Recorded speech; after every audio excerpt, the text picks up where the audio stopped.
J'accepte la persécution pour vous délivrer ce message de salut. Peut-être vous le rejetez pour l'instant, c'est sûr.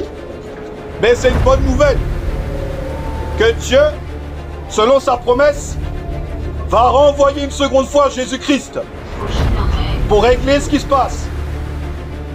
Il demande aux hommes de se repentir et de quitter la rébellion, parce que nous sommes rebelles. Nous sommes des rebelles. On ne veut pas plier les genoux devant la majesté, devant le Créateur. La Bible dit que les démons tremblent devant Jésus-Christ. Ils tremblent. Ils sont effrayés du Seigneur. Mais nous voyons que les humains n'ont pas peur. Les démons ont peur. Ils tremblent devant la majesté. Et on voit les êtres humains ne tremblent pas devant le jugement, mes amis. Est-ce que vous vous rendez compte comment l'homme il est? Ah, c'est chaud ça, hein? La Bible nous dit dans l'évangile de Marc que quand Jésus rentrait dans un village, les démons étaient terrifiés. Ils étaient terrifiés du jugement qui arrive. Mais les humains, quand on parle de Jésus, ils ne sont pas terrifiés. Eh bien, si vous n'êtes pas réconcilié avec le Créateur par son Fils, je vous donne un conseil. Vous pouvez être terrifié. Parce que ce qui vous attend, les démons le savent. Les démons savent ce qui leur attend. Voilà, c'est un message. Le message que l'homme doit prendre conscience aujourd'hui afin qu'il soit épargné. Dieu veut sauver les hommes par son Fils.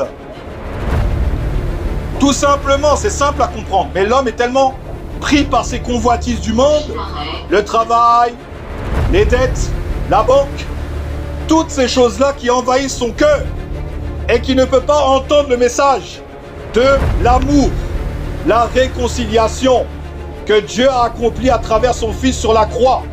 Et 3 jours après, il est ressuscité. Eh oui, Dieu ne pouvait pas laisser son Fils mort. Non, il n'a jamais péché. Il s'appelle le Saint d'Israël, le Messie, le Roi des rois et le Seigneur des seigneurs.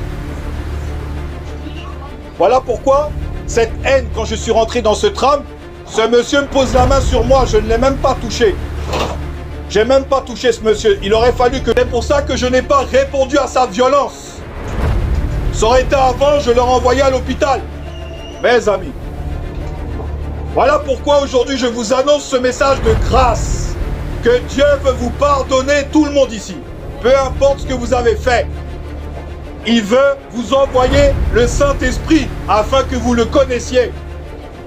Et je vous donne un dernier conseil. Prenez la Bible. Vous avez un cœur, vous savez lire. Vous êtes intelligent. On vous fait croire que vous êtes moins que rien. Vous avez un cerveau, vous savez lire, mes amis. Découvrez le Nouveau Testament, ce que Dieu a fait pour nous sauver de la condamnation qui arrive sur le monde prochainement. C'est le seul message que je peux vous donner. Et qu'on aille au paradis et non en enfer. Parce qu'on va mourir et on va se trouver devant Dieu. Croyez en l'évangile, mes amis. Même si vous n'êtes pas mon ami, c'est pas grave. Croyez en l'évangile. C'est tout ce qui me préoccupe, afin que vous soyez sauvés. Bon courage. Que le Saint-Esprit touche vos cœurs. Repentez-vous, mes amis. Car le royaume des cieux s'est approché. Bon courage.